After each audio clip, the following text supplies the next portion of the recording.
नमस्कार दोस्तों, मैं जीसी पांडे। क्वेश्चन प्रैक्टिस कर रहे हैं हम लोग पॉलिटिकल साइंस में।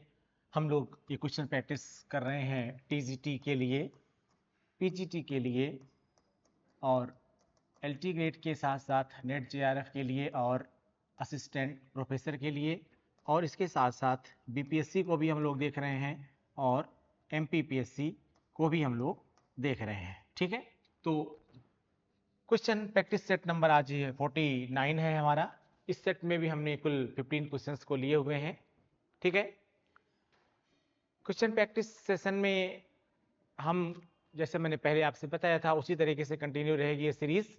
और आज के जो क्वेश्चंस हैं बेसिकली वह आपके लिबर्टी पर है और इक्वलिटी पर है, यानी स्वतंत्रता पर है और समानता पर है। ठीक है, अभी इसके हम एक दो सेट कम से कम और लेंगे, काफी क्वेश्चन इससे पूछे जाते हैं। और बिकॉज ऑफ स्वतंत्रता और समानता कहीं ना कहीं कंट्राडिक्टरी भी हो जाती है, और जब कोई टॉपिक कंट्राडिक्टरी होता है तो उस पर क्वेश्चन थोड़े ज़्यादा बनते हैं। और ठीक है, स्टार्ट करते हैं क्वेश्चन प्रैक्टिस को हम, और उसमें हम देखते हैं कैसे कैसे क्वेश्चन आपके पूछे जा रहे हैं।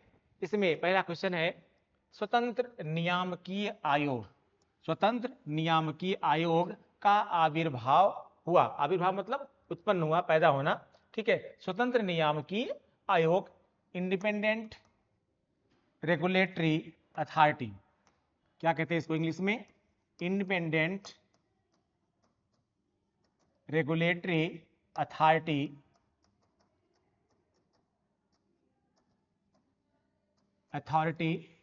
का आविर्भाव कहां पर हुआ? जापान में, जर्मनी में, अमेरिका में या इंग्लैंड में? स्वतंत्र नियामकीय आयोग का आविर्भाव सबसे पहले कहां पर हुआ? जापान में हुआ, जर्मनी में हुआ, अमेरिका में हुआ या फिर इंग्लैंड में हुआ? कहां पर हुआ भाई? क्या है ये मैं आपको बता रहा हूं। पहले से तो ये आयोग क्या है, फिलहाल इसका आंसर पहले जान लीजिए आप। इसका आंसर होगा अमेरिका, यानी इसका आंसर होगा सी। ठीक है, दरअसल स्वतंत्र नियामकीय आयोग है क्या? देखिए, जब जहां पर समाजवादी देश हो, जो समाजवादी देश हैं या साम्यवादी व्यवस्था है, जैसे जहां पर कि आप कह सकते हैं कि ज्यादातर सरकारी कंपनियां होती हैं, तो सरकारी कंपनियों में मोस्टली क्या होता है कि कंपटीशन कम होता है। ठीक है, आपस में कंपटीशन कम होता है, लेकिन जैसे आप जब पूंजीवाद की तरफ जाएंगे, कैपिटलिज्म की तरफ जाएंगे, तो आप ये पाएंगे कि मल्टीनेशनल कंपनियां शुरू हो जाती हैं। यानी एक ही कंपनी, एक ही जो है देश में ढेर सारी कंपनियां आती हैं, अलग अलग देशों कंपनियां आती हैं, एक ही प्रोडक्ट को बनाने वाली ढेर सारी कंपनियां हो जाती हैं। अब जो कंपनी एक्ट होता है, जो कंपनी नियम होता है, अक्सर कई बार कंपनियां उसका वायलेशन करने लगती हैं। वायलेशन का मतलब ऐसे समझिए आप कि एक तरह से यह भी वही है जैसा मार्क्स कहता है, जिसे वो कहता है कि जो पूंजीवादी लोग हैं वह सर्वहारा लोगों का क्या करते हैं? शोषण करते हैं, और शोषण करके कहीं ना कहीं अपना लाभ कमाते हैं, अपना अपना फायदा देखते हैं। तो ऐसे ही कभी कभी क्या होती है कि बड़ी कंपनी के पास बड़ा इंफ्रास्ट्रक्चर होता है, उसके पास बड़ी कैपिटल होती है, बड़ी पूंजी होती है, तो वो क्या करती है कि इस तरह से मार्केट में लाके लगा देती है। जैसे अभी कोई व्यक्ति आपको बहुत सस्ते पर कोई चीज जो है देने लगे, और हो सकता है कि वह क्वालिटी भी दे रहा हो, क्वालिटी भी दे रहा हो, और अगर वहीं पर उसी क्वालिटी के कोई व्यक्ति आपको महंगा सामान दे रहा हो, तो आप क्या करेंगे?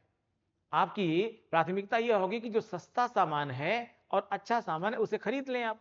तो ऐसे में जिसके पास ज्यादा पैसा, ज्यादा पूंजी होगी, वह लगाएगा इसी तरह से। तो ऐसे में छोटी पूंजी वाला तो खत्म हो जाएगा ना भाई। तो दरअसल यह एक हेल्दी कंपटीशन नहीं हुआ।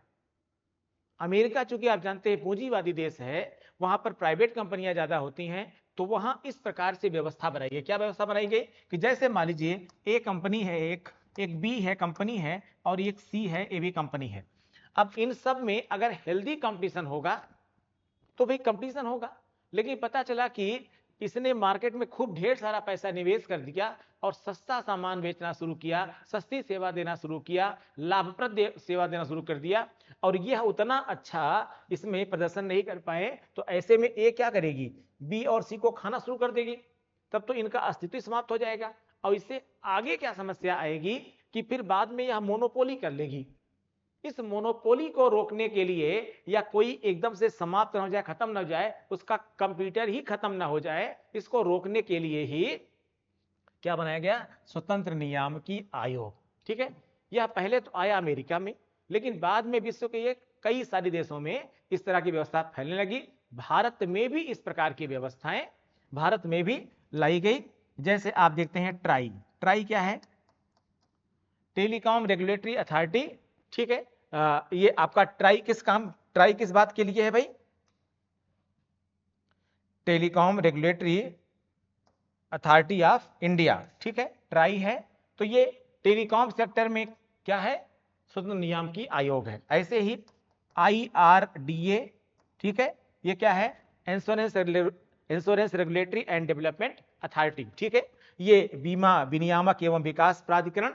ठीक है, ये IRDA है। ऐसे ही बैंकिंग सेक्टर में आप देखते हैं सेबी है, सेबी है, stock exchange board of India, यह बैंकिंग सेक्टर में। ठीक है, तो कुल मिलाकर के यह जैसे ये देख रहे हैं आप, यह स्वतंत्र नियामकीय आयोग ही हैं। ठीक है, आया पहले अमेरिका में, लेकिन धीरे धीरे भारत में भी जो है वो स्वतंत्र नियामकीय आयोग आ गए। तो कहां से पैदा हुआ ये? सबसे पहले अमेरिका से। आइए अगला क्वेश्चन देख लेते हैं हम लोग। भारत में संरक्षात्मक भेदभाव, भारत में संरक्षात्मक भेदभाव का विचार संबंधित है। संरक्षात्मक भेदभाव का विचार संबंधित है। कहां से संबंधित है भाई? संरक्षात्मक भेदभाव का मतलब क्या होता है पहले जान लीजिए आप। दूसरा, संबंधित किससे है? तो पहले ये जानिए कि संरक्षात्मक भेदभाव का विचार संबंधित किससे है। किससे संबंधित है भाई? वास्तव में संबंधित है स्वतंत्रता के विचार से, समानता के विचार से, न्याय के विचार से, या फिर उपयुक्त में से किसी से नहीं। किससे संबंधित है? या संबंधित है समानता के विचार से, यानी आंसर होगा आपका बी। ठीक है, ये संरक्षात्मक भेदभाव कहता क्या है? दरअसल अगर आप ऐसा भाई, अगर आपसे कहा जाए कि समानता का मतलब क्या होता है, अगर आपसे कहा जाए कि समानता क्या होती है, तो सामान्य तौर पर समानता आप यह बताएंगे कि भाई सभी के साथ समान व्यवहार हो, किसी से किसी प्रकार का भेदभाव ना हो, यही समानता होती है। लेकिन वास्तव में यह एक नकारात्मक स्वतंत्रता का विचार है। आप यह मानते हैं कि हम स्वतंत्र हैं, इसका मतलब यह हुआ कि हमसे किसी प्रकार से कोई भेदभाव नहीं हो। वास्तव में यह कैसी स्वतंत्रता है? नकारात्मक स्वतंत्रता है। अगर हम सकारात्मक स्वतंत्रता की बात करते हैं तो इसका अर्थ यह हो जाता है कि दरअसल समानता सबके साथ होनी चाहिए, लेकिन वास्तव में समानता का वास्तविक अर्थ यह होता है कि समान परिस्थितियों में समानता, यानी समान परिस्थितियों में समानता, लेकिन असमान परिस्थितियों में या विपरीत परिस्थितियों में क्या हो गया? विपरीत व्यवहार या विपरीतता। ठीक है, यानी इसका मतलब यह होता है कि अगर दो व्यक्ति हैं, सपोज दैट, आपको मैं एग्जांपल समझा रहा हूं और इसको समानता के अधिकार में ही आप समझिएगा। ठीक है, आपके मूल अधिकार के। जैसे दो व्यक्ति हैं, एक व्यक्ति है जो थोड़ा दुबला पतला है और एक व्यक्ति है जो थोड़ा सा मजबूत है, स्ट्रांग है। ठीक है, अब अगर आप इन दोनों को लड़ा देंगे तो क्या ये दोनों आपस में बराबर कॉम्पीट कर पाएंगे? आप कहेंगे नहीं, जो दुबला पतला है वो हार जाएगा और जो मजबूत है वो जीत जाएगा, ये हर कोई जानता है। तो ऐसे में आपको क्या करना चाहिए? आपको ये करना चाहिए कि भाई जो मोटा ताजा है उसको उसी तरह उसी व्यक्ति से लड़ाइए और जो दुबला पतला है उसको उस हिसाब से लड़ाइए आप। ठीक है ना? तो लेकिन अब अगर ऐसा वातावरण नहीं हो पा रहा है तब क्या करेंगे? तो आप ऐसा कुछ कर सकते हैं कि अगर ये मोटा तगड़ा वाला अगर ये 2 पॉइंट अर्जित करता हो किसी काम के लिए, तो इस दुबले पतले वाले को 3 पॉइंट दे दीजिए उसी के बराबर काम के लिए। अब क्या हो जाएगा? जैसे आरक्षण, रिजर्वेशन क्या है? दरअसल रिजर्वेशन का कॉन्सेप्ट भी यही है, संरक्षात्मक भेदभाव। ठीक है, इसमें क्या है भाई कि अगर लड़ने की परिस्थितियां बराबर नहीं है तो कोई व्यक्ति बराबर लड़ाई कैसे कर सकता है? जाहिर सी बात है कि उनको लड़ने के लिए एक आप वातावरण उपलब्ध कराएंगे, और वह वातावरण ही क्या है? एक तरह से आरक्षण रूपी जैक है। जैक आरक्षण क्या है? एक तरह से जैक मतलब सपोर्ट, एक तरह से सपोर्ट है। ठीक है, अब मान लीजिए ऐसे कि यह मान लीजिए यह ST वर्ग है, यह मान लीजिए कि इससे ऊपर है और यह SC वर्ग है और यह इससे ऊपर है, यह OBC वर्ग है और यह इससे ऊपर है, यह जनरल वर्ग है। मैं एक सामान्य बात समझा रहा हूं, नहीं तो इसको आप किसी और सेंस में ले लें, क्योंकि आप सब लोग अलग अलग वर्ग के हैं, अलग अलग लोग वीडियो देखते हैं, इसको कहीं आप और सेंस में मत लीजिएगा। अब देखिए, इसको समझिए।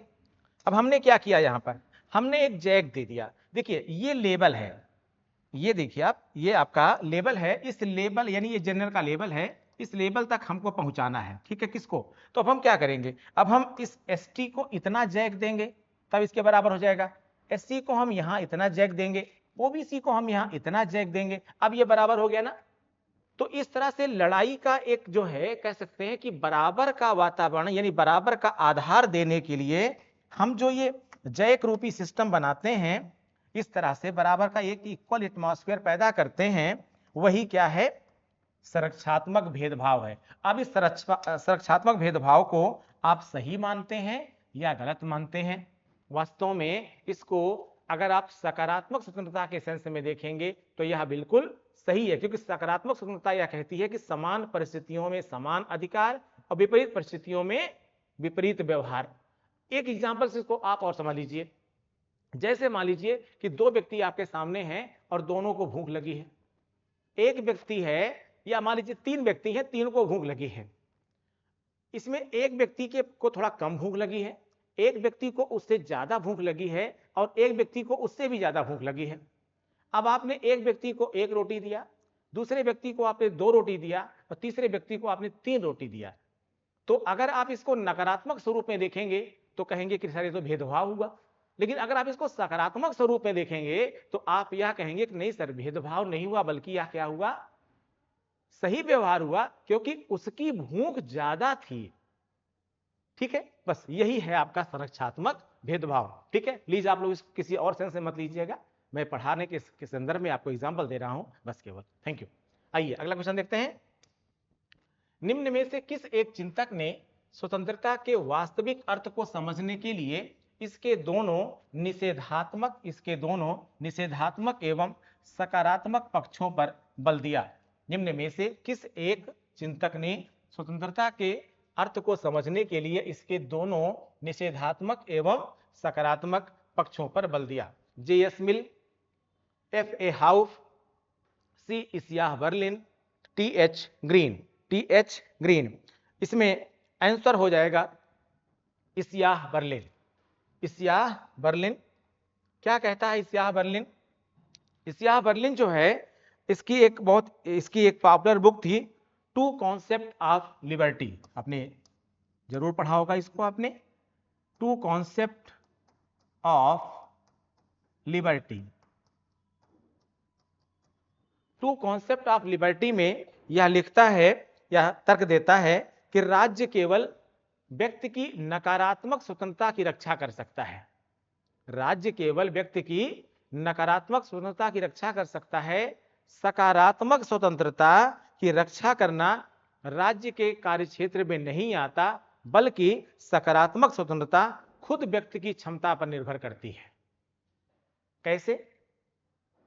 सकारात्मक स्वतंत्रता खुद व्यक्ति की क्षमता पर कैसे निर्भर करती है? भाई जैसे आप कहें हम स्वतंत्र हैं, तो स्वतंत्रता का कितना इस्तेमाल करना चाहते हैं आप, कितना इस्तेमाल करेंगे, यह वास्तव में आपकी क्षमता पर निर्भर करता है। लेकिन नकारात्मक स्वतंत्रता क्या है? नकारात्मक स्वतंत्रता में आप किसी को नुकसान पहुंचाएंगे, तो जाहिर सी बात है कि राज्य क्या करेगा, आपकी नकारात्मक स्वतंत्रता को, निगेटिव फ्रीडम को, निगेटिव लिबर्टी को कम करेगा। कैसे करेगा? कानून बना के कम करेगा। जैसे आप कहें भाई हम स्वतंत्र हैं और सड़क पर हम जिग जैग साइकिल चलाएंगे, तो यह कैसी स्वतंत्रता हुई? नकारात्मक स्वतंत्रता हुई, क्योंकि उससे दूसरे की स्वतंत्रता बाधित हो रही है। जबकि सकारात्मक स्वतंत्रता में कि भाई आप स्वतंत्र हैं किसी कार्य को करने के लिए, बहुत सारे कार्यों के लिए राज्य जो है आपको मना नहीं करता। आप अपने घर के अंदर क्या करते हैं, राज्य इसको मना नहीं करता है, लेकिन कितना अपने घर के अंदर क्या क्या कर सकते हैं? क्या आप अपने घर में हिंसा कर सकते हैं? नहीं कर सकते हैं, क्योंकि यह फिर क्या आ जाएगा, नकारात्मक स्वतंत्रता में आ जाएगा। और राज्य उसके लिए घरेलू हिंसा कानून बनाता है कि अगर आपने घरेलू हिंसा करी तो आपको जेल भेज दिया जाएगा। ठीक है ना? तो यह कौन कहता है? इसियाह बर्लिन। लेकिन इसी पॉइंट के रेफरेंस में आपको हम एक अगला क्वेश्चन ले रहे हैं। स्वतंत्रता सभी बंधनों का अभाव है। स्वतंत्रता सभी बंधनों का अभाव है, यह कथन किसका है? स्वतंत्रता सभी बंधनों का अभाव है, यह कथन किसका है? मिल का है, लॉस्की का है, बार्कर का है और सीले का है।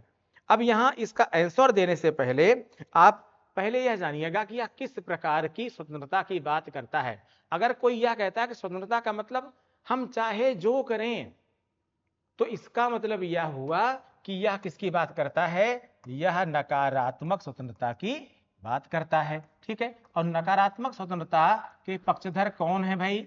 इसमें मिल है कि लॉस्की है कि बार्कर है कि सीले हैं? तो आप पाएंगे कि इसमें नकारात्मक स्वतंत्रता की बात कौन करता है? सीले महोदय करते हैं, यानी आंसर क्या हो जाएगा? डी हो जाएगा। ठीक है, क्या कहते हैं सीले साहब? सीले साहब यह कहते हैं कि दरअसल उदारवादी चिंतन का केंद्रीय तत्व ही यही है कि स्वतंत्रता पर कोई वही बंधन नहीं होना चाहिए। और अगर आप ऐसा सोचते हैं कि स्वतंत्रता का मतलब यह होता है कि कोई बंधन नहीं होना चाहिए, तो इसका मतलब यह है कि राज्य नाम का अस्तित्व ही समाप्त हो गया, राज्य का अस्तित्व ही खत्म हो गया। और अगर राज्य का अस्तित्व समाप्त हो जाएगा तो स्वतंत्रता आपको देगा कौन? क्योंकि राज्य और स्वतंत्रता, यहां पर इस बात को ध्यान रखना पड़ेगा आपको कि लॉस्की भी इस बात को कहता है थोड़ा सा कि राज्य और स्वतंत्रता दोनों एक दूसरे के पूरक भी हैं। अगर राज्य आपकी स्वतंत्रता पर प्रतिबंध लगाता है तो राज्य ही आपको आपकी स्वतंत्रता मिले, आपको स्वतंत्रता मिले, उसके लिए संसाधन से लेकर के नकारात्मक जितनी भी प्रकार की क्रियाएं हैं उन पर प्रतिबंध भी लगाता है। ठीक है, तो लेकिन सीले के साथ कुछ लोगों ने और भी इसके रेफरेंस में अपना मत दिया हुआ है, जिसको हमने अलग से नोट किया है, उसको अभी आप लोग स्क्रीनशॉट ले सकते हैं। ठीक है, अभी मैं आपको उसको दूंगा, यहां पर तो नहीं दे पा रहा हूं लेकिन अभी आगे मैं आपको दूंगा। ठीक है, तो अगला क्वेश्चन देखते हैं। किसने कहा स्वतंत्रता अति शासन की विरोधी है? किसने कहा स्वतंत्रता अति शासन की विरोधी है? Locke, Laski, Hobbes, Seeley. अब क्वेश्चन को पढ़िएगा, ऑप्शन को पढ़िएगा, अपने आप समझिएगा कि यह किस, पहले सीधे आंसर आप यहीं से निकलेगा आपका, कहां से, कि किस प्रकार की स्वतंत्रता की बात करता है। कह रहा क्वेश्चन, किसने कहा स्वतंत्रता अति शासन की विरोधी है? लॉक ने कहा, लॉस्की ने कहा, हॉब्स ने कहा या सीले ने कहा? अब देखिए यहां पर अति शासन की विरोधी है का मतलब क्या हुआ? अति शासन की विरोधी है का मतलब यहां पर फिर वही आ गया, नकारात्मक स्वतंत्रता, यानी प्रतिबंध को नहीं मानता। वह चाहता है कि राज्य इस प्रकार से कोई भी प्रतिबंध नहीं मान, जो ही नहीं लगाए, क्योंकि सीले साफ साफ कहता है। अच्छा, आप जानते हैं कि जो स्वतंत्रता शब्द है, जो लिबर्टी है, ये जो है लैटिन भाषा का शब्द है और किससे लिया गया है? लाइबर, लाइबर से ही क्या आया है? लिबर्टी आया है। ठीक है, अब लिबर्टी को आपने अगर देखा होगा तो अलग अलग चिंतकों ने अलग तरीके से एक्सप्लेन किया है, और उसी एक्सप्लेनेशन में किसी ने इसको सकारात्मक स्वतंत्रता के रूप में देखा है तो किसी ने उसको नकारात्मक स्वतंत्रता के रूप में देखा है। अब सीले इसको नकारात्मक स्वतंत्रता के रूप में देखता है। उसका मानना यह होता है कि दरअसल स्वतंत्रता बंधन रहित होनी चाहिए। स्वतंत्रता क्या होनी चाहिए? बंधन रहित होनी चाहिए।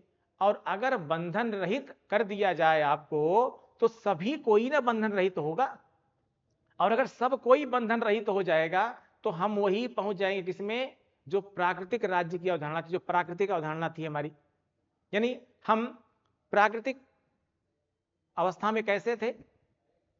प्राकृतिक अवस्था में हमारे पर कोई प्रतिबंध नहीं था, तो ऐसी स्थिति में हम आपस में संघर्ष करते थे, क्योंकि शक्ति और संघर्ष दोनों साथ साथ चलता था। जिसके पास शक्ति ज्यादा होती थी, ठीक है, वह क्या करता था? अपने से कम शक्ति वालों को दबाता था।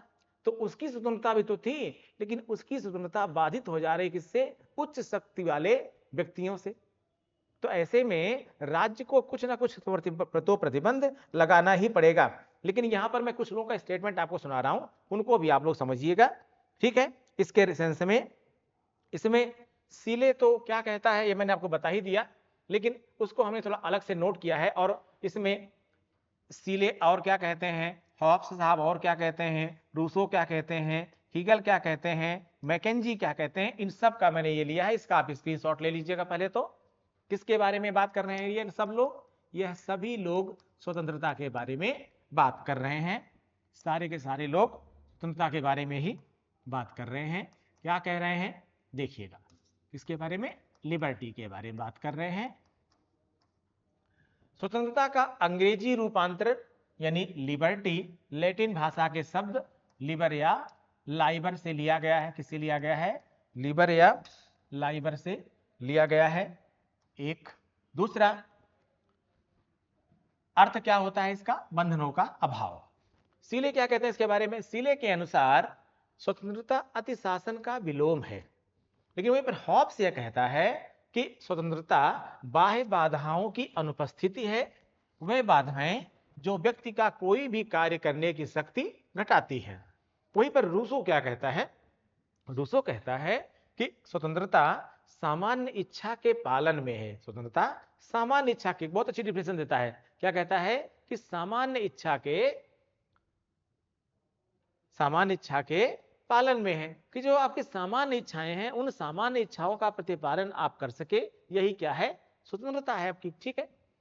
हीगल क्या कहता है, हीगल कहता है कि स्वतंत्रता राज्य के कानूनों का पालन करने में है। जाहिर सी बात है, राज्य आपको स्वतंत्रता देना चाहता है, तो ऐसे में वह सकारात्मक स्वतंत्रता को बढ़ाता है लेकिन नकारात्मक स्वतंत्रता को कम करता है। ठीक है, तो ऐसे में हीगल बिल्कुल सही कह रहा है। लेकिन मैकेंजी क्या कहता है, मैकेंजी कहता है कि स्वतंत्रता सभी प्रकार के प्रतिबंधों का अभाव नहीं है, किंतु या अपितु अनुचित प्रतिबंधों के स्थान पर उचित प्रतिबंधों की व्यवस्था है। आपके ऊपर जैसे आपको बहुत सारे कार्य करने को रोक दिया जाए तो यह अनुचित प्रतिबंध है, लेकिन अगर कहीं पर आपको जाने से रोका जा रहा है, वहां पर भीड़ बहुत है, वहां पर कोई खतरा हो सकता है, तो यह उचित प्रतिबंध है। अब आप कहेंगे हम तो स्वतंत्र हैं, हम पर तो कोई प्रतिबंध नहीं होना चाहिए, तो यह कहना नकारात्मक स्वतंत्रता है। पर उचित प्रतिबंध लगा करके, ठीक है, उचित प्रतिबंधों के साथ आपको स्वतंत्रता देना, वह क्या है, सकारात्मक स्वतंत्रता है। ठीक, चलिए अगला क्वेश्चन देखते हैं। किसने कहा स्वतंत्रता एक सकारात्मक वस्तु है, यह मात्र प्रतिबंधों का अभाव नहीं है, यह मात्र प्रतिबंधों का अभाव नहीं है, बल्कि क्या है, सकारात्मक वस्तु है। लॉस्की, मैकाइबर, ग्रीन या फिर बोंदा, किसने कहा इस बात को। अब यहीं पर आपको सीधे पहले समझना होगा, फिर से वही क्वेश्चन आएगा, जब भी स्वतंत्रता की बात आए, समानता की बात आए और चिंतक के बारे में पूछा जाए, तो वहां तुरंत यह दिमाग लगाइए पहले कि वह चिंतक किस प्रकार का है और यह कह क्या रहा है। अब चूंकि ये सकारात्मक स्वतंत्रता की बात कर रहा है ना, क्वेश्चन अगर आप देखेंगे तो किसकी बात कर रहा है, सकारात्मक स्वतंत्रता की बात कर रहा है। स्वतंत्रता एक सकारात्मक वस्तु है, यह मात्र प्रतिबंधों का अभाव नहीं है, सीधा है। तो इसमें से पहले देख लीजिए कि इसमें सकारात्मक स्वतंत्रता का समर्थक कौन है, सीधे आंसर मिल जाएगा, कौन है, लॉस्की है। ठीक है, सकारात्मक स्वतंत्रता का समर्थक कौन है, लॉस्की है। लॉस्की क्या कहता है, लॉस्की यह कहता है कि दरअसल जो स्वतंत्रता होती है उसके दो पक्ष होते हैं, सकारात्मक और नकारात्मक। ठीक है, सकारात्मक स्वतंत्रता और नकारात्मक स्वतंत्रता। वह ये कहता है कि यहां पर कि दरअसल आपको यह समझना है, यहां मैं एक्सप्लेन कर दे रहा हूं। क्या कहता है कि एक नकारात्मक स्वतंत्रता है और एक सकारात्मक स्वतंत्रता है। वह कहता है कि अच्छा, इसके समर्थक और कौन कौन है, सकारात्मक स्वतंत्रता के समर्थक और कौन कौन है भाई, यहां देखिए, Laski, Green, MacIver, Barker, Bosanquet, Hobhouse, Lindsay, ये सब कौन है, सकारात्मक स्वतंत्रता के समर्थक माने जाते हैं। इसका भी आप स्क्रीनशॉट लीजिएगा, एक तरफ से सबको लर्न कीजिए कि इसमें सकारात्मक वाले कौन हैं। इससे पहले मैं आपको बता चुका हूं थोड़ा सा कि नकारात्मक वाले कौन है। ठीक है, अब है क्या ये, सकारात्मक स्वतंत्रता के समर्थन में लॉस्की लिखते हैं, क्या लिखते हैं, यहां से देखिएगा, स्वतंत्रता उस वातावरण का संरक्षण है जहां लोग सर्वोत्तम विकास के वातावरण प्राप्त कर सकें। ठीक है, क्या कह रहे हैं कि स्वतंत्रता उस वातावरण का संरक्षण है जहां लोग सर्वोत्तम विकास के वातावरण प्राप्त कर सके। ठीक है, और क्या कहते हैं कि स्वतंत्रता अधिकारों की देन है। क्या है? स्वतंत्रता अधिकारों की देन है, यह सकारात्मक धारणा है, यह केवल बंधनों का अभाव नहीं है। ठीक है, लॉस्की इसे केवल बंधनों का अभाव इसलिए नहीं मानते क्योंकि मनुष्य के सभी व्यवहार क्या होते हैं? सामाजिक होते हैं। वह जो कुछ भी करता है वह समाज का सदस्य होने के नाते करता है। यानी वह यह कहता है कि दरअसल स्वतंत्रता और बंधन यह क्या है? एक दूसरे से जुड़े हुए हैं। ठीक है, यानी एक दूसरे के पूरक है। अब वह यह मानता है कि जब इस प्रकार की स्वतंत्रता आपको प्राप्त होती है तो इसका मतलब यह कि यह आपके व्यक्तित्व के विकास में एक सकारात्मक वातावरण उपलब्ध करा रही है। ठीक है ना? और सकारात्मक वातावरण उपलब्ध कराने वाली कोई भी व्यवस्था सकारात्मक स्वतंत्रता का ही क्या होती है? एक रूप होती है। ठीक, आइए अगला क्वेश्चन देख लेते हैं। हर व्यक्ति अपने हित को बहुत अच्छी तरह से जानता है। क्या कहता है? स्टेटमेंट है कि हर व्यक्ति अपने हित को बहुत अच्छी तरह से जानता है और इसलिए राज्य को उसके ध्येय यानी उद्देश्य तथा उद्देश्यों के बारे में निर्णय नहीं करना चाहिए। हर व्यक्ति अपने हित को बहुत अच्छी तरह से जानता है और इसलिए राज्य को उसको ध्येय तथा उद्देश्यों के बारे में निर्णय नहीं करना चाहिए। यह धारणा है किसकी? सकारात्मक स्वतंत्रता की, नकारात्मक स्वतंत्रता की, राजनीतिक स्वतंत्रता की या व्यक्तिगत स्वतंत्रता की। अब यहां से भी निकाली सीधे आंसर कि साफ साफ यह कह रहा है, कुछ यह कह रहा है कि भैया हर कोई अपने हित के बारे में जानता है कि उसका हित किसमें है, अच्छा क्या है और बुरा क्या है। तो यह कह रहा है कि उसको उसके ध्येय और उद्देश्य के निर्धारण करने में, ठीक है, राज्य को कोई निर्णय नहीं लेना चाहिए बल्कि उसको स्वयं निर्णय करने देना चाहिए। क्या बात है, जाहिर सी बात है ना कि यह नकारात्मक स्वतंत्रता की बात करता है। क्योंकि अगर हर व्यक्ति विवेकशील है, हर व्यक्ति यह समझता है कि मेरा हित किसमें है, तो इसका मतलब किसी का मर्डर करने वाला भी उसको लगता है कि इसका मर्डर करने से हमको लाभ हो जाएगा, उसका हित अच्छा है तो उसको मर्डर कर देना चाहिए। यह कैसी सोच हो गई? यह नकारात्मक स्वतंत्रता की सोच हो गई। क्योंकि सकारात्मक स्वतंत्रता सकारात्मक तरीके से आपको धनार्जन की या आपको विभिन्न प्रकार के कार्य करने की अनुमति देती है, लेकिन किसी का नुकसान करके, ठीक है, जिसमें आपका लाभ हो रहा है लेकिन किसी का नुकसान करके आपको लाभार्जन की अनुमति नहीं देती है। ठीक है, तो यह कैसे हो गई? अब साफ साफ सी बात है कि अगर ऐसा स्टेटमेंट है तो किस में आएगा? नकारात्मक स्वतंत्रता में आएगा। इसका आंसर भी क्या हो जाएगा?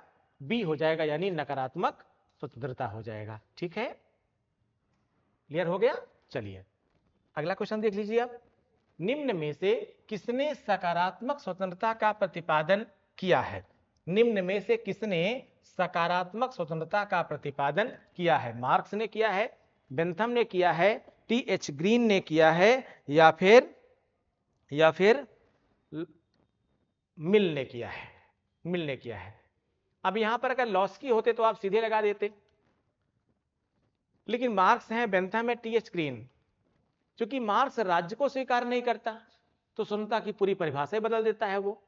बेंथम भी आप जान रहे हैं, टी.एच. ग्रीन को भी जान रहे हैं, जे.एस. मिल को भी जान रहे हैं आप।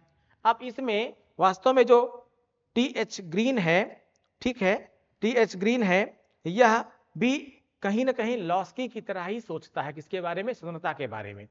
ठीक है, और इसमें आंसर हो जाएगा आपका सी, यानी टी.एच. ग्रीन। क्या कहता है टी.एच. ग्रीन? टी.एच. ग्रीन यह कहता है कि दरअसल करने योग्य कार्य और भोगने योग्य वस्तु, जो करने और भोगने योग्य हो, ठीक है, यही वास्तव में स्वतंत्रता है।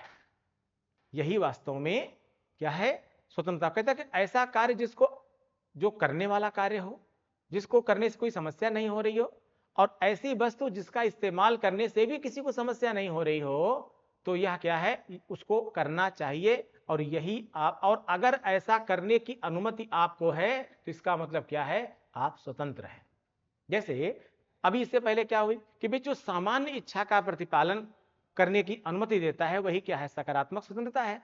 तो अगर आप सामान्य कार्य करना चाहते हैं और सामान्य कार्य करने की आपकी इच्छा पर कोई प्रतिबंध नहीं है, एक दूसरा, जैसे आप कुछ भोजन करना चाहते हैं और उस भोजन को करने के लिए आप स्वतंत्र हैं, लेकिन उस भोजन करने की स्वतंत्रता से किसी की कोई भी भावना आहत नहीं होती है, तब तो आप उसको खाने के लिए स्वतंत्र हैं। तो अगर उसको खाने की स्वतंत्रता आपको मिल जाए, या आप जो सामान्य कार्य करना चाहते हैं उस कार्य को आप कर लीजिए, जैसे कोई सड़क पे आजकल डांस करने लग रहा है रील बनाने के चक्कर में, भाई वो कर रहा है, नाच रहा है, उसकी अपना शरीर है, उससे आपको कोई नुकसान तो नहीं हो रहा है। अगर वह सार्वजनिक सुव्यवस्था को नुकसान नहीं पहुंचा रहा है, यातायात की व्यवस्था को नुकसान नहीं पहुंचा रहा है, तो उसको करने दीजिए। अगर उससे वो खुश हो जाता है या कुछ धनार्जन कर लेता है तो वो करने दे दीजिए। यह क्या है? सकारात्मक स्वतंत्रता है। ऐसा कहते हैं टीएच ग्रीन, जो करने योग्य हो और जो भोगने योग्य हो। जो करने योग्य है उसको करने दिया जाए, जो भोगने योग्य है उसको भोगने दिया जाए। तो यह क्या है?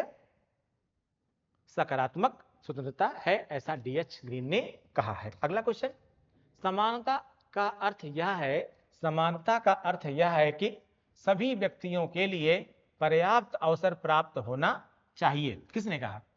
समानता का अर्थ यह है कि सभी व्यक्तियों के लिए पर्याप्त अवसर प्राप्त होना चाहिए। किसने कहा? आइवर जेनिंग्स, डायसी, लॉस्की और मैकाइबर। ठीक है, क्या कह रहा है कि समानता का अर्थ यह है कि सभी व्यक्तियों के लिए पर्याप्त अवसर प्राप्त होना चाहिए। आइवर जेनिंग्स, डायसी, लॉस्की और मैकाइबर। ये लॉस्की का स्टेटमेंट है, आंसर होगा सी। क्या कहता है लॉस्की? लॉस्की यह कहता है कि देखिए, समानता का सही अर्थ यह है कि अगर सभी को आगे बढ़ने के लिए एक प्रकार के अवसर हैं, तो ऐसे में सभी व्यक्तियों के साथ सामान्य स्वरूप में भी सामान्य व्यवहार किया जा सकता है। लेकिन वह यह कहता है कि अगर सामान्य स्थितियां हैं और सबको आगे बढ़ने के लिए समान अवसर नहीं है, तो ऐसे में उनके साथ विभेदात्मक व्यवहार किया भी करना चाहिए। वह यह कहता है कि अब यहीं पर लॉस्की कहीं ना कहीं कार्ल मार्क्स से थोड़ा सा अलग हो जाता है।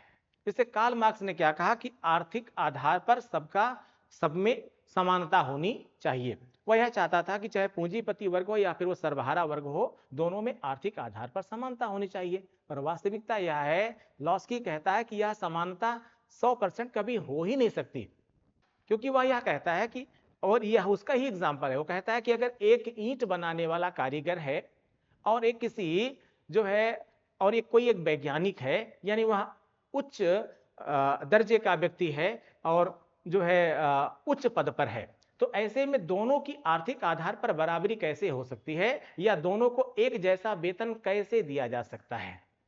यह कौन कहता है? लॉस्की कहता है। तो यह कहता है दरअसल कि वास्तव में स्वतंत्रता का या समानता का अर्थ यह है कि किसी के पास विशेषाधिकार नहीं होने चाहिए।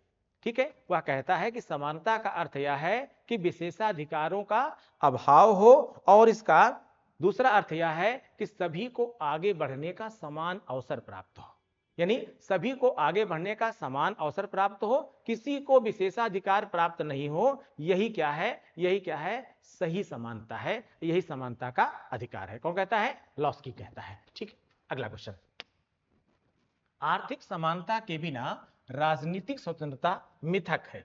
आर्थिक समानता के बिना राजनीतिक स्वतंत्रता मिथक है, यह कथन किसका है? ग्रीन, जेएस मिल, जीडीएच कोल।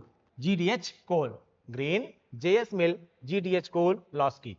अब देखिए, आर्थिक समानता की बात कर रहा है कि आर्थिक समानता के बिना राजनीतिक स्वतंत्रता मिथक है। बात तो बिल्कुल सही है, लेकिन इसमें कहीं कार्ल मार्क्स तो है नहीं। अब अगर इसमें कार्ल मार्क्स नहीं है तो यह बात और कौन कह सकता है? जाहिर सी बात है कि यह बात वही कह सकता है जो कहीं ना कहीं कार्ल मार्क्स के का समर्थक होगा, यानी मार्क्सवादी विचारधारा का समर्थक होगा, कि आर्थिक समानता के बिना राजनीतिक स्वतंत्रता का कोई मतलब नहीं है। अब इनमें से ग्रीन, जेएस मिल, जीडीएच कोल और लॉस्की में से कौन समर्थक है इसका? जीडीएच कोल, यानी आंसर क्या हो जाएगा? सी। ठीक है, क्या हो जाएगा आंसर? सी। क्या कहते हैं जीडीएच कोल साहब? जीडीएच कोल ये कहते हैं कि आर्थिक समानता के अभाव में स्वतंत्रता वास्तव में एक भ्रम है। ठीक है, लेकिन अभी हमने आपको लॉस्की का स्टेटमेंट पढ़ाया कि लॉस्की साहब कहते हैं कि दरअसल आर्थिक स्तर पर एकदम बराबरी संभव ही नहीं है। एकदम से बराबरी संभव ही नहीं है। जाहिर सी बात है कि यह ठीक नहीं है। लेकिन लॉस्की क्या कहता है? लॉस्की कहता है कि देखिए, हम बराबरी की बात तो नहीं करते हैं, लेकिन अनिवार्य आवश्यकताओं की पूर्ति की बात करते हैं। लॉस्की खुद लिखता है अपनी बुक में, क्या कहता है कि अगर मेरे पड़ोस का कोई व्यक्ति भूखा है, क्या कहता है? लॉस्की कहता है कि यदि मेरे पड़ोसी मेरा पड़ोसी भूखा है, मेरा पड़ोसी भूखा है, तो मुझे स्वादिष्ट भोजन करने का अधिकार नहीं है। इसका मतलब क्या हुआ कि उसकी भूख की भी कुछ ना कुछ प्रतिपूर्ति होनी चाहिए। यद्यपि मैं ज्यादा खा सकता हूं, ज्यादा अच्छा खा सकता हूं, तो मुझे खाने का अधिकार है, लेकिन उसकी भूख की प्रतिपूर्ति भी हमें कुछ ना कुछ करनी चाहिए। ठीक है, तो बहरहाल आर्थिक समानता की बात कौन करता है? जीडीएच कोल करते हैं। अगला क्वेश्चन, निम्नलिखित में से किस एक विचारक ने स्वतंत्रता तथा समानता को एक दूसरे का पूरक बताया? किस एक विचारक ने स्वतंत्रता और समानता को एक दूसरे का पूरक बताया? Lord Acton, MacIver, Machiavelli, de Tocqueville. De Tocqueville. आप जानते हैं इसमें लॉर्ड एक्टन साहब सत्य के सिद्धांत के बारे में जानते हैं। लॉर्ड एक्टन साहब क्या मानते थे कि सत्य ही लगभग समस्याओं की जड़ होती है। आप जानते हैं लॉर्ड एक्टन को, ठीक है? क्यों कहते हैं कि शक्ति ही हर समस्या की जड़ होती है। अब अगर शक्ति है तो किसी के पास शक्ति ज्यादा है तो वह दूसरे की स्वतंत्रता का नुकसान भी पहुंचाएगा। लेकिन इसी को मैकाइबर साहब दूसरे शब्दों में कहते हैं। मैकाइबर साहब यह कहते हैं कि अगर किसी को स्वतंत्रता नहीं है, अगर किसी को क्या है, समानता नहीं मिली है, तो स्वतंत्रता का कोई मतलब नहीं है, और आपको स्वतंत्रता मिली है, समानता नहीं मिली है, तो भी कोई मतलब नहीं है। इसीलिए आपके मूल अधिकारों में सबसे ज्यादा महत्व किसको दिया गया है? एक तो पहला मूल अधिकार यानी अनुच्छेद 14 से 18 समानता का अधिकार, और दूसरा अनुच्छेद 19 से 22 यानी स्वतंत्रता का अधिकार। ठीक है ना? वास्तव में स्वतंत्रता और समानता दोनों एक दूसरे की पूरक है। जैसे भारतीय समाज में देखते थे आप जाति व्यवस्था को, तो कहीं ना कहीं जाति व्यवस्था के आधार पर भारत स्वतंत्र तो 15 अगस्त 1947 को हो गया, लेकिन विभिन्न प्रकार के जातिगत बंधन, विभिन्न प्रकार के अन्य बंधन समाज में व्याप्त थे।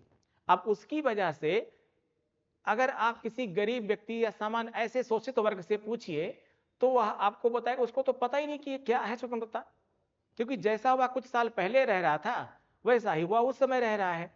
यानी अपने से बड़ों के बीच में पहले भी दब करके डर करके रह रहा था, उसमें भी रह रहा है। तो ऐसे में जब समानता नहीं तो स्वतंत्रता किस बात की?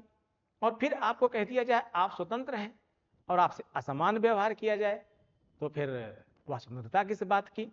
यह स्टेटमेंट किसका है? मैकाइबर का है। ठीक है, आइए कुछ इसके बारे में थोड़ा सा तथ्य और देख लेते हैं। इसका भी हम आप लोग स्क्रीनशॉट ले लीजिएगा। ठीक है, स्क्रीनशॉट लीजिएगा इसका, और मैं इसको एक्सप्लेन करता हूं। समानता का सबसे व्यवस्थित विश्लेषण किसने किया है? R.H. टॉनी ने किया है। किसमें किया है? इक्वालिटी इनकी बुक थी, इक्वालिटी, उसमें इन्होंने किया हुआ है। इनके अलावा और किसने इसका विश्लेषण किया है? ह्यूम ने किया है, बार्कर ने किया है, और रूसो ने भी किया है। ठीक है, रूसो ने भी किया है। ये भी स्वतंत्रता और समानता को एक दूसरे का पूरक मानते हैं। लॉस्की भी यहां कुछ कहता है। क्या कहता है? इसका पहले भी स्टेटमेंट बता चुका हूं मैं। यदि स्वतंत्रता का अर्थ मानवीय आत्मा में लगातार विकास की शक्ति से है, तो यह समान लोगों के समाज के अतिरिक्त शायद ही कहीं संभव है। जहां गरीब और साहूकार हों, शिक्षित और अशिक्षित हों, वहां मालिक और नौकर जरूर मिलेंगे। बहुत ही बात एकदम ये जिसे कहते हैं आपकी जेन्युइन एक्सप्लेनेशन कर रहा है यहां पर कि यदि स्वतंत्रता का अर्थ मानवीय आत्मा में लगातार विकास की शक्ति से है, तो यह समान लोगों के समाज के अतिरिक्त शायद ही कहीं संभव है। ठीक है, क्यों नहीं ऐसा है? क्योंकि कहता है कि जहां गरीब और साहूकार हों, शिक्षित और अशिक्षित हों, वहां मालिक और नौकर नहीं होंगे, ऐसा हो ही नहीं सकता है। लेकिन एक बात और कहता है। क्या कहता है? कि समानता के द्वारा स्वतंत्रता के आधार के रूप में कार्य किया जाता है। समानता के द्वारा स्वतंत्रता के आधार के रूप में कार्य किया जाता है। एक ऐसे राज्य में जिसमें समानता नहीं है, स्वतंत्रता नहीं हो सकती है। यानी ऐसा राज्य जो समानता की बात नहीं करता, इसका मतलब है कि उसकी स्वतंत्रता का जो दावा है वह खोखला दावा है। ठीक है, ऐसा कौन कहता है? लॉस्की कहता है। ठीक है, अगला और क्वेश्चन देख लेते हैं हम लोग। किसने यहां टिप्पणी की है कि प्रतिबंधों के रूप में सभी प्रतिबंध एक बुराई है? किसने यह टिप्पणी की है कि प्रतिबंधों के रूप में सभी प्रतिबंध एक बुराई है? स्वयं लोगों को छोड़ देना उन्हें नियंत्रित करने से सदैव बेहतर है। यह स्टेटमेंट किसका है भाई? कि स्वयं लोगों को छोड़ देना उन्हें नियंत्रित करने से सदैव बेहतर है। ग्रीन, मिल, बार्कर, पॉपर। अब जरा बताइएगा कि ये नकारात्मक स्वतंत्रता है कि सकारात्मक स्वतंत्रता है? मेरा आंसर इसका बता दे रहा हूं आपको मैं, मिल होगा, यानी इसका ऑप्शन बी सही होगा। इस कमेंट से आपको यह पता चल गया होगा कि किस प्रकार की स्वतंत्रता की बात कर रहा है। ठीक है, वास्तव में कहीं न कहीं यह नकारात्मक स्वतंत्रता की बात कर रहा है। जॉन स्टुअर्ट मिल साहब की एक पॉपुलर बुक रही है, उसका नाम था on liberty. On liberty, on liberty में यह लिखते हैं कि स्वतंत्रता की सुरक्षा के लिए प्रतिबंधों को कम किया जाना चाहिए। ठीक है, वह यह मानता है कि लोगों को स्वतंत्र छोड़ देना उन पर प्रतिबंध लगाने से बेहतर है। लोगों को स्वतंत्र छोड़ देना उन पर प्रतिबंध लगाने से बेहतर है। सुनने में बिल्कुल अच्छा लगेगा, लेकिन सच यह है कि अगर लोगों को स्वतंत्र छोड़ दिया जाए, उन पर किसी भी प्रकार का प्रतिबंध नहीं लगाया जाए, तो यहां यह बात को ध्यान रखना होगा कि फिर हम, जैसे मैंने पहले कहा, कि हम उसी प्राकृतिक अवस्था में पहुंच जाएंगे कि जिनकी लाठी उनकी भैंस, यानी जिनके पास शक्ति ज्यादा होगी वह क्या करेंगे? अपनी शक्ति का दुरुपयोग करेंगे और दूसरे की स्वतंत्रता को बाधित करेंगे। तो वास्तव में राज्य क्या कहता है? राज्य समानता और स्वतंत्रता को एक दूसरे का पूरक बनाते हुए विभिन्न प्रकार के प्रतिबंधों की घोषणा करता है। उसके पीछे उसका लॉजिक क्या होता है कि अगर कोई शक्तिशाली व्यक्ति किसी कमजोर व्यक्ति के अधिकारों का हनन करता है तो राज्य का कार्य है कि वह उसकी सुरक्षा करे। क्योंकि अभी हमने इससे पहले बताया, स्टेटमेंट आपको दिया कि लोगों को आगे बढ़ने का समान अवसर ही स्वतंत्रता ही समानता है। किसी को विशेषाधिकार प्राप्त होना समानता के अधिकार का उल्लंघन है। ठीक है, विशेषाधिकार समानता का जो किसी को विशेषाधिकार प्राप्त हो जाता है वास्तव में वह समानता का विरोधी है। लेकिन किसी सबको समान वातावरण मिले आगे बढ़ने के लिए, यह क्या है? समानता की सकारात्मक अवधारणा है। ठीक है, आंसर इसका मिल। अगला क्वेश्चन, कॉन्सेप्ट को समझेंगे, लाख क्वेश्चन पूछेगा, आप गलत नहीं करेंगे, लेकिन रटने की कोशिश मत करिए। ठीक है, समझिए इसको जितना समझ सकते हैं आप। क्या है अगला क्वेश्चन? स्वतंत्रता और समानता एक दूसरे के विरोधी हैं। स्वतंत्रता और समानता एक दूसरे की विरोधी हैं, यह मत था। किसका मत था? अब फिर वही बात आ जाएगी ना कि स्वतंत्रता और समानता एक दूसरे की विरोधी हैं, तो यह इसका मतलब किसकी कौन होगा? सकारात्मक स्वतंत्रता वाला या फिर नकारात्मक स्वतंत्रता वाला? बहरहाल लॉर्ड एक्टन का स्टेटमेंट है, टी.एच. ग्रीन का है, एच.जे. लॉस्की का है, या अर्नेस्ट बार्कर का है? आंसर क्या होगा इसमें? ए हो जाएगा, यानी लॉर्ड एक्टन। ये स्वतंत्रता और समानता को एक दूसरे का क्या मानते हैं? विरोधी मानते हैं। ऐसा क्यों मानते हैं भाई? ऐसा इसलिए ये मानते हैं क्योंकि इनका यह मानना था कि वास्तव में लोकतंत्र ही कहीं न कहीं स्वतंत्रता के लिए खतरा उत्पन्न कर देता है।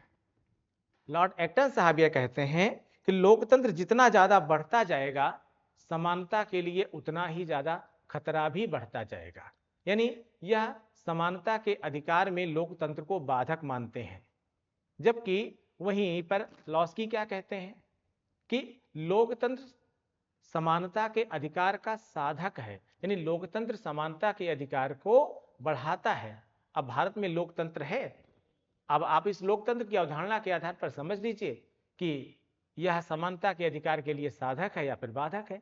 तो लॉर्ड एक्टन का स्टेटमेंट सही है कि गलत है, आपको समझ आ जाएगा। बहरहाल स्टेटमेंट किसका है? ये लॉर्ड एक्टन का है। अगला क्वेश्चन देखते हैं। थोड़ा सा यहाँ पर कुछ फैक्ट्स हमने और नोट किए हैं, इनको भी आप लोग नोट कर लीजिए, इसका भी स्क्रीनशॉट लीजिए आप लोग, बहुत काम के हैं आपके लिए ये।